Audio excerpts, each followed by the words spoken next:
The discovery in the Arctic. The wind howled across the Arctic tundra as Dr. Elena Dvorak adjusted her thermal goggles, studying the readings from the ground-penetrating radar. 3 months of excavation had led to this moment, and the hollow space beneath the ice was unlike anything she'd ever seen. "This can't be right," she muttered, brushing snow from the display.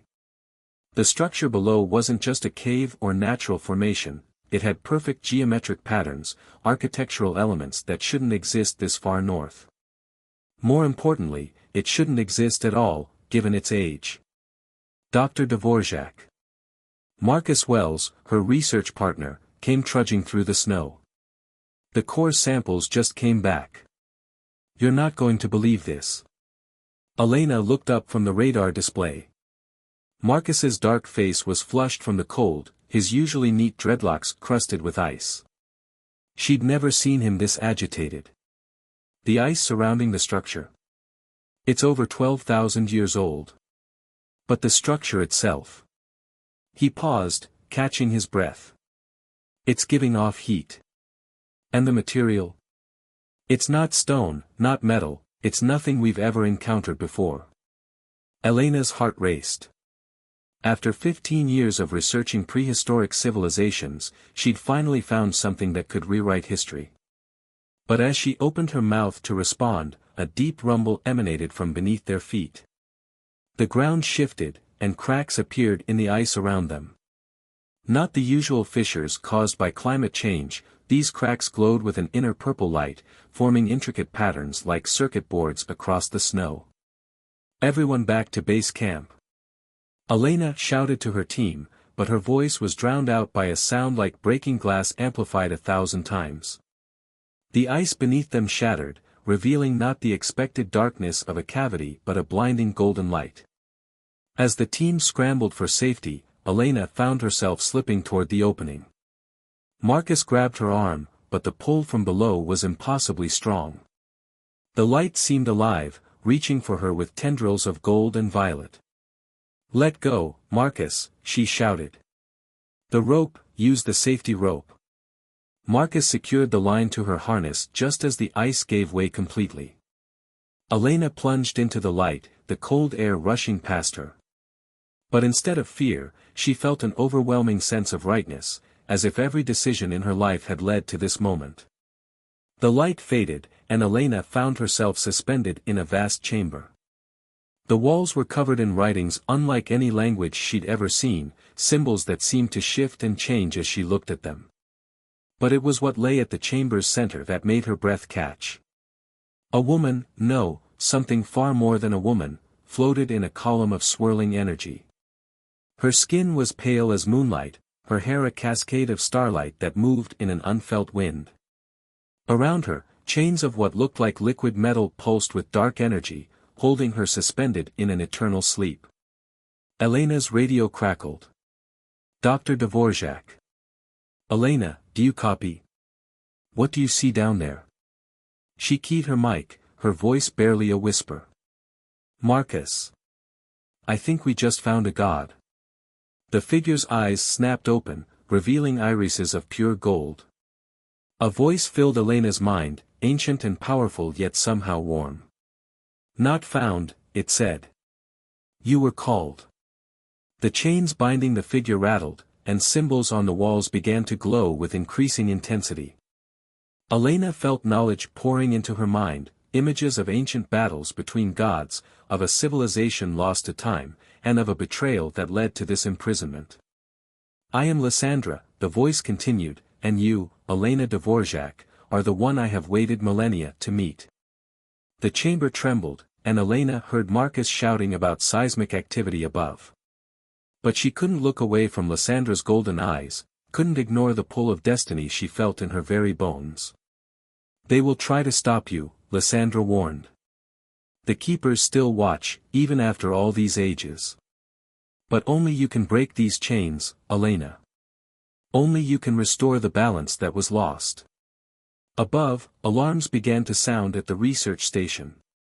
Equipment registered impossible energy readings, and across the globe, certain individuals felt a stirring of ancient power.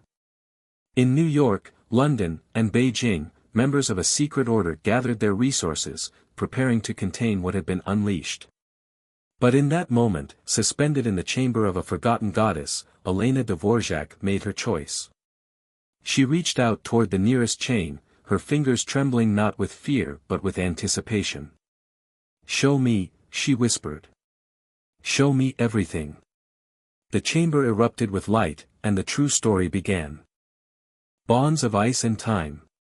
The research facility's alarms blared as Elena sat in her lab, surrounded by holographic projections of the strange symbols from the chamber walls. 3 days had passed since the discovery, and she hadn't slept for more than an hour at a time. She couldn't, not with Lyssandra's voice still echoing in her mind, not with the weight of ancient knowledge pressing against her consciousness. "You need to rest," Marcus said, placing a cup of coffee beside her tablet.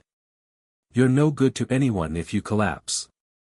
Elena rubbed her eyes, the symbols swimming before her. "These writings, Marcus, they're not just a language. They're alive somehow. Watch." She traced one of the glowing patterns with her finger, and the symbol shifted, revealing layers of meaning beneath.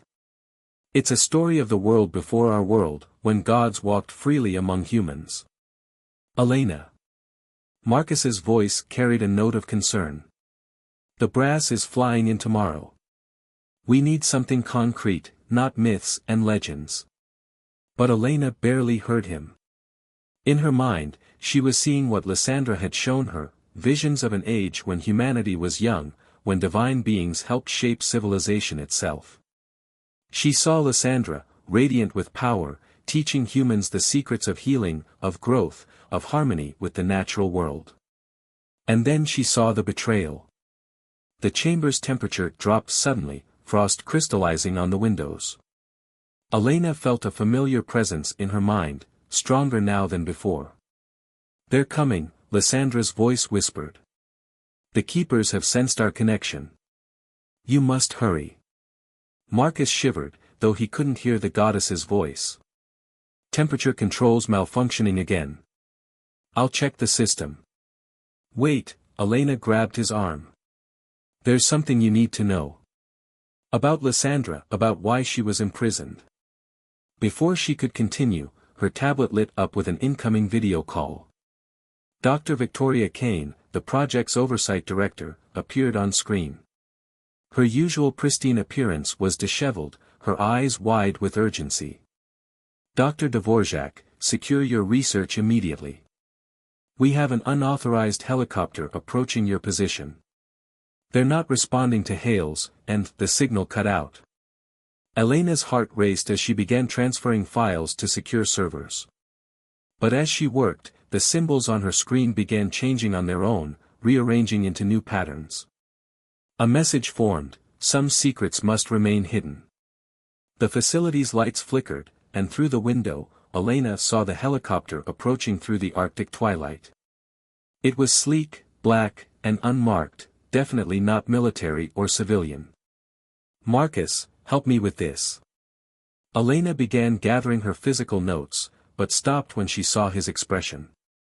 He stood rigid, his eyes unfocused, frost spreading across his jacket. "I tried to warn them," he said, but his voice wasn't his own.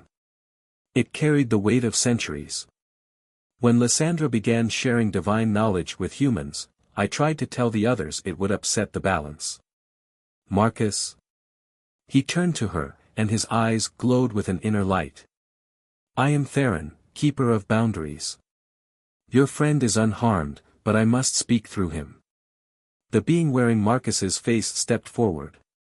"You don't understand what you're unleashing, Dr. Dvorak. Lysandra's imprisonment was necessary. The helicopter was getting closer, its rotors stirring up clouds of snow." Elena backed away from Marcus, or whatever was controlling him, her mind racing. "Necessary?" she challenged. "Necessary for whom?" "The gods who feared humans might become their equals." Theron/Marcus smiled sadly. "No. Necessary to prevent humanity's extinction. Lysandra's gift would have destroyed you all." The windows shattered inward as armed figures rappelled into the lab. They wore black armor covered in glowing sigils, their faces hidden behind masks that seemed to absorb light. "The Keepers of Balance," Theron announced. "They will ensure the natural order remains intact." But as the armed figures surrounded her, Elena felt Lyssandra's presence grow stronger. The goddess's voice rang clear in her mind, "Show them what you've learned." Elena's hands moved instinctively, tracing symbols in the air. The marks left trails of golden light, forming patterns she somehow knew were older than language itself. The armed figures raised their weapons, but too late. The symbols burst into blinding radiance, and reality seemed to bend. When the light faded, Elena found herself back in the underground chamber, standing before Lyssandra's imprisoned form. But this time, she wasn't alone. Marcus, the real Marcus, free of Theron's influence, lay unconscious nearby. And on the chamber floor, ancient writings began to glow, revealing a truth that would shake both divine and mortal worlds, the true purpose of Lyssandra's gift, and the real reason the gods had feared it so much. The chains binding Lysandra rattled, and her golden eyes met Elena's. "Now you begin to understand," the goddess said. "The question is, are you prepared to bear the cost of that understanding?" Above them, the Keepers of Balance were already breaching the chamber's defenses. Time was running out, and Elena had to make a choice that would affect not just her own fate, but the fate of two worlds. The true test was about to begin. The price of freedom. The ancient chamber hummed with energy as Elena studied the glowing inscriptions, her fingers tracing patterns she now understood all too well. Marcus lay on a makeshift cot nearby, still recovering from Theron's possession, while above them, the sounds of the Keeper's attempts to breach the magical barriers echoed through the ice. "Time grows short," Lysandra said, her ethereal form shifting within her bonds.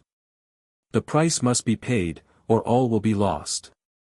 Elena's hands trembled as she transcribed another set of symbols into her tablet.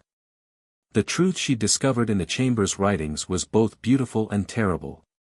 Lysandra hadn't simply been imprisoned for sharing divine knowledge, she had discovered something that threatened the very foundation of divine power itself. "You found a way to transfer divine essence to humans," Elena said, looking up at the goddess. "Not just knowledge or power, but true immortality. The ability to ascend. The first gift was given freely," Lysandra's voice resonated through the chamber. "But the other gods saw it as pollution of the divine. They feared what humanity might become." An explosion rocked the chamber, and fragments of ice rained down from above. The Keepers were getting closer. Marcus stirred on his cot, groaning. "Elena," he called out weakly. "What happened?" "I remember Theron and then." "Save your strength," Elena moved to his side, checking his vitals. "Being possessed by a divine being takes a toll on mortal bodies." "The Keepers," Marcus tried to sit up. "They're not just some secret organization. They're like him, aren't they? Gods walking in human form." Before Elena could answer, a new voice echoed through the chamber, not Lysandra's ethereal tones, but something colder, more ancient. "Very observant, mortal." The temperature plummeted as a figure materialized in the center of the chamber. She was tall, her skin the color of glaciers, her hair a cascade of icicles that chimed with every movement. Unlike Lysandra's warm radiance, she emanated a cold that went beyond the physical. "Callista," Lysandra's voice held centuries of pain. "Sister." Elena's breath caught. This was the architect of Lysandra's imprisonment, the goddess who had led the charge against humanity's potential ascension. "Your pet human has learned much, sister," Callista glanced at Elena with eyes like frozen stars. "Too much. The balance must be maintained." "The balance is a lie," Elena found herself speaking, surprising even herself with her boldness. "You're not protecting humanity, you're protecting your own power." Callista's laugh was like breaking ice. "You think you understand divine politics, little scholar? What Lysandra offers is not salvation but extinction. Divine essence cannot simply be given to mortals. It must replace something. Something vital. The implications hit Elena like a physical blow. Our humanity, she whispered. To become divine, we would have to give up being human. Now you begin to understand. Callista moved closer, frost spreading where she stepped. My sister's gift would have transformed humanity into pale reflections of divinity, neither mortal or truly God. An abomination. You're wrong. Lyssandra's chains rattled as she strained against them. Elena, show her the final inscription. The one even the gods couldn't read. Elena's tablet illuminated with the strange symbols she'd been studying. But now, with her new understanding, they weren't just ancient writings, they were a formula, a blueprint for something unprecedented. It's not about replacing humanity with divinity. Elena's voice grew stronger as the knowledge crystallized in her mind. It's about bridging the gap. Creating something new, something that could exist in both realms. The chamber trembled as the keepers finally breached the outer barriers. Armed figures began rappelling down, their weapons trained on Elena and Marcus. But Callista raised her hand, holding them back, her frozen eyes fixed on the tablet's display. Impossible, she breathed. The calculations, the resonance patterns. Our imprisonment of Lysandra was based on a fundamental misunderstanding. Theron's voice came from above as he descended into the chamber in his true form, a being of pure light. If what the human says is true, it would change everything. Marcus finished, fully awake now and staring at the assembled divine beings with a mix of awe and defiance.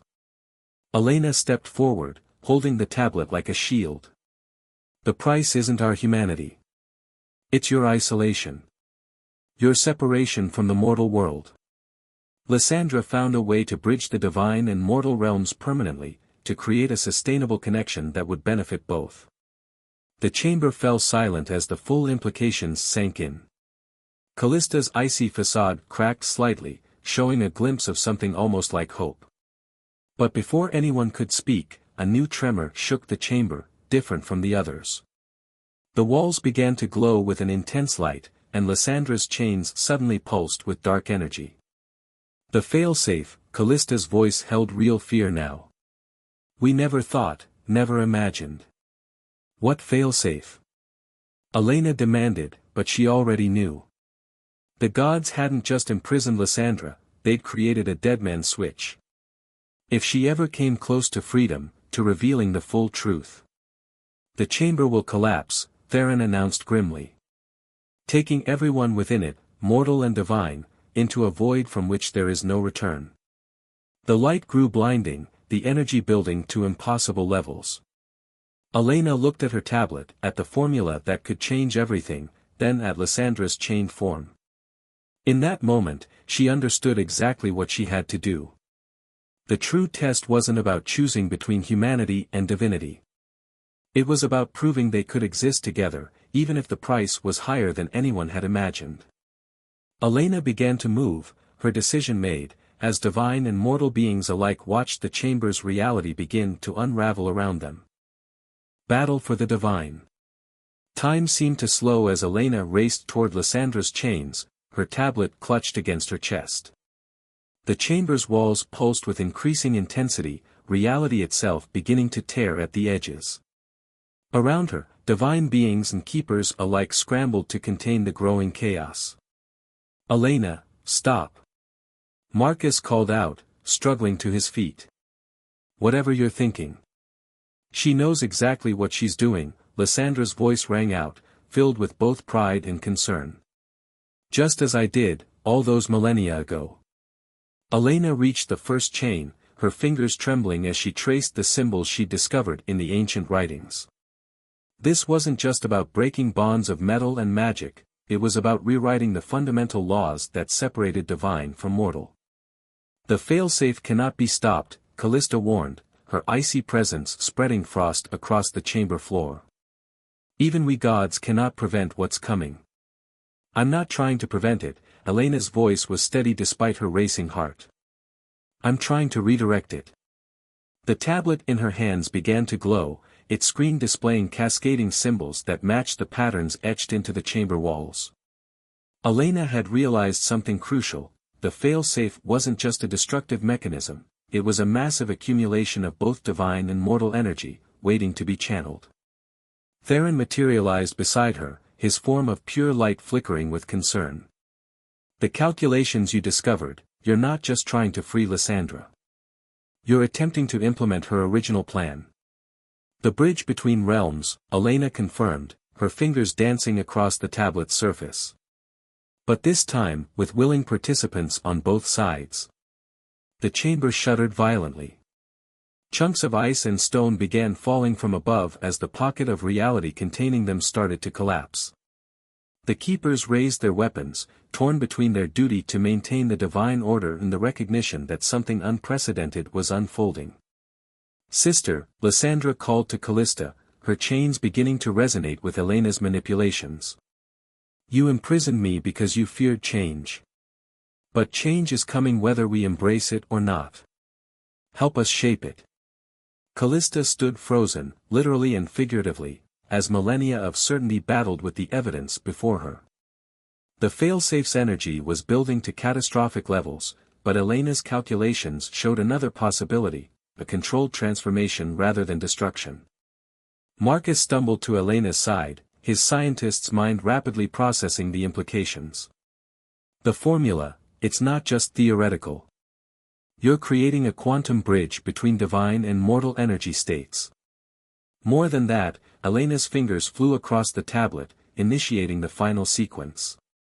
"I'm proving what Lysandra discovered, that humanity's greatest strength isn't our potential to become divine, but our ability to adapt, to change, to find middle grounds that even gods never imagined." The chamber's light shifted from blinding white to a deep, resonant purple. The failsafe's energy, instead of tearing reality apart, began to flow into new patterns, guided by Elena's calculations and strengthened by the combined presence of multiple divine beings. "It's working," Theron observed with wonder. "The energy matrices are stabilizing." But success came with a price. As the transformation proceeded, Elena felt something changing within herself. The same process that was bridging divine and mortal realms was affecting her at a fundamental level. She was becoming something new, neither fully human nor truly divine. "The first bridge must be anchored on both sides," Lysandra explained, her chains beginning to dissolve. "Just as I once served as the divine anchor, you, Elena, will be the mortal foundation." Callista stepped forward, ice crystals swirling around her. "The process will change you forever.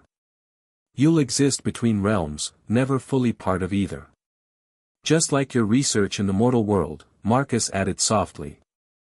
"Always bridging gaps, finding connections others couldn't see." Elena smiled through the pain of transformation. "Some bridges are worth building, no matter the cost." The chamber's energy reached a crescendo. Lysandra's chains shattered completely, but instead of dissipating, their metal transformed into streams of pure possibility, weaving new connections between realms. The keepers lowered their weapons, recognizing that their role was changing from jailers to witnesses of a new age. As the final transformations took hold, Elena felt her consciousness expanding, touching both mortal and divine realities. She saw the truth that Lysandra had discovered ages ago, that the separation between gods and humans was never meant to be permanent, only a stage in a longer evolution. "The bridge is forming," Theron announced, his light pulsing with excitement. "But there's something else, something unexpected." Before anyone could respond, a new presence made itself known, something vast and ancient, beyond even the gods' understanding.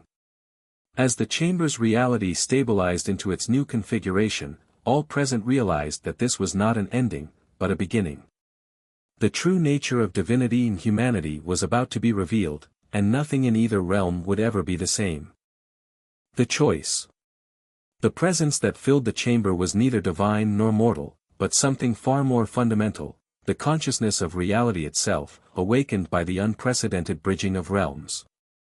Elena, caught between worlds in her partially transformed state, was the first to understand its true nature. "It's the source," she breathed, her voice carrying new harmonics that resonated with both physical and divine frequencies. "The origin point of both humanity and divinity. The chamber had become a nexus of swirling energies, gold, violet, and colors that had no names in any mortal tongue. Lysandra, now free of her chains, stood beside Elena, while Callista and Theron watched in awe as the presence took form. It appeared differently to each observer. To Elena, it was a pattern of pure mathematics, the underlying code of existence; to Marcus, a double helix of impossible complexity; to the gods, a mirror that reflected their own nature back at them, yet somehow more pristine, more fundamental. We were wrong. Callista's icy composure melted completely. All these eons, we thought we were preserving the natural order, but we were actually preventing it from evolving. The presence communicated not in words but in pure understanding, flooding their minds with knowledge. The separation of divine and mortal had never been meant to be permanent. It was a developmental stage, like a chrysalis protecting a butterfly until it was ready to emerge. Lysandra didn't discover this by accident. Elena realized, the truth unfolding in her transformed consciousness. She was chosen. Just as I was chosen. The Source has been guiding us toward this moment for millennia. Marcus stepped forward, still fully human yet somehow able to withstand the enormous energies swirling around them. But why? Why all the suffering, the imprisonment, the separation? Because both sides needed to be ready, Lysandra answered, her radiance merging with the chamber's light. Humanity needed to develop its own understanding of the universe, its own science and philosophy. And we gods needed to learn humility, to recognize that we are not the end point of evolution but merely another stage in it. The presence pulsed with approval, and suddenly Elena understood her final role. The bridge she had created wasn't just a connection between realms, it was a template, a prototype for what both humanity and divinity could become. The choice, she said, turning to face the assembled beings, isn't between remaining separate or merging completely. It's about creating something new, something that preserves the best of both while transcending their limitations. Theron's light flickered with sudden comprehension. The keepers of balance, we were never meant to prevent change, but to guide it. To ensure that when this moment came, both realms would be ready for what follows. The chamber's energies began to coalesce, forming patterns that mirrored both DNA helices and divine geometries. Elena felt her transformation stabilizing, settling into a new form of existence that could bridge not just divine and mortal realms, but all the subtle gradations between. It won't be instantaneous, she explained, understanding flowing through her. The bridge we've created is just the beginning. Humanity will continue to evolve, to reach for the divine in their own way and time.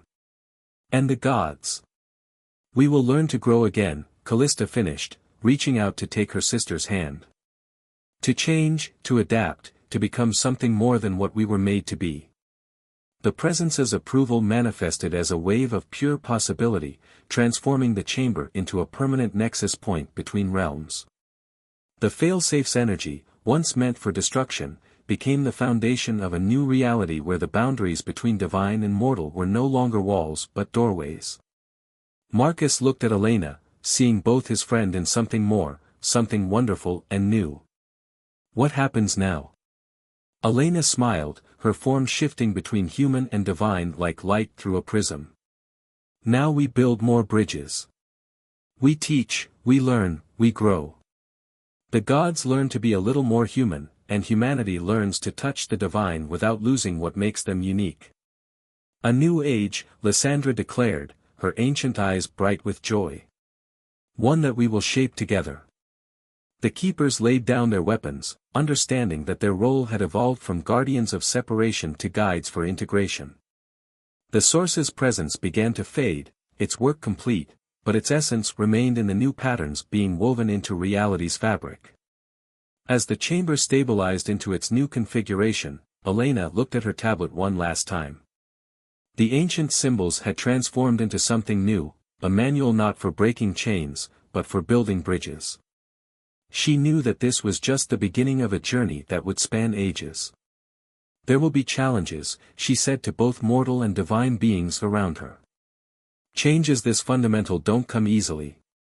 But for the first time, we'll face them together. The Arctic wind howled above, but in the chamber, divine light and mortal science danced together in perfect harmony. The curse was broken, but more importantly, it had been transformed into a blessing, one that would ripple out through both realms, touching all who were ready to evolve, to change, to become more than the sum of their origins. Elena, Lysandra, and their unlikely alliance of gods and mortals stood at the threshold of this new reality, ready to guide others along the path they had discovered. The story of the imprisoned goddess was ending, but countless new stories were just beginning. Above the research station, the aurora borealis shimmered with new colors, visible only to those who knew how to look with both mortal and divine eyes. The bridge between realms was open, and the true adventure was about to begin.